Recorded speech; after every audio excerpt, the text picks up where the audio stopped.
আসসালামু আলাইকুম রহমতুল্লাহি ওবরকাতুহ। আলহামদুলিল্লাহ নাহমাদুহু ওয়া নুসাল্লি আলা রাসূলিহিল কারীম, আম্মা বাদ। প্রশংসা মাত্র আল্লাহ সুবহানাহু ওয়া তাআলার জন্য। আলহামদুলিল্লাহ। প্রিয় নবীর প্রতি দরুদ পাঠ করি সংক্ষিপ্তভাবে। আল্লাহুম্মা সাল্লি আলাইহি আল্লাহুম্মা বারিক আলাইহি।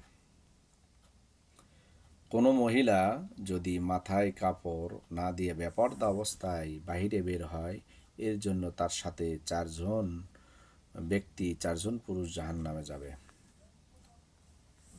এক, তার পিতা, যখন তার পিতার কাছে থাকবে এমন তো অবস্থায় সে যদি বেপরদা বেহায়ার মতো মাথায় কাপড় না দিয়ে দাউস হয়ে, অর্থাৎ মাথায় ওড়না কাপড় পর্দায় না হয়ে বাইরে বের হয়, তখন তার বাবা তার সঙ্গে জাহান্নামে যাবে। দুই, তার স্বামীর ঘরে আসার পরে এরপরে স্বামী যদি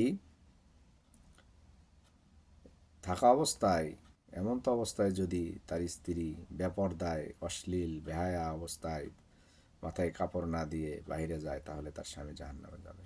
দুই, তার বড় ছেলে, বাবা নাই, স্বামী নাই, বড় ছেলে আছে।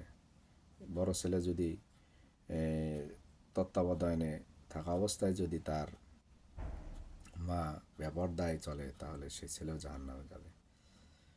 চার, বড় ভাই, পিতা নাই, স্বামী নাই, বড় ছেলে নাই, তার ভাই তত্ত্বাবধানে। এমন তো অবস্থায় যদি তার বেপরদায় খোলামেলা অবস্থায় মাথায় কাপড় না দিয়ে বাইরে বের হয়, বেপরদায় চলাচল করে, তাহলে তার বড় ভাই জাহান্নামে যাবে। অর্থাৎ একটা হাদিসে বলা হয়েছে যে দাউস কে?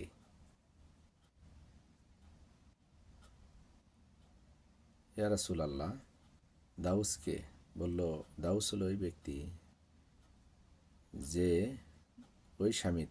যে স্বামী থাকা সত্ত্বেও তার স্ত্রী অশ্লীল বেপরদায় বাইরে চলাচল করে। আল্লাহ সুবহানাহু ওয়া তাআলা আমাদের সকলের, কারো মা, কারো ভাই, কারো কারো বোন, কারো মেয়ে, কারো স্ত্রী,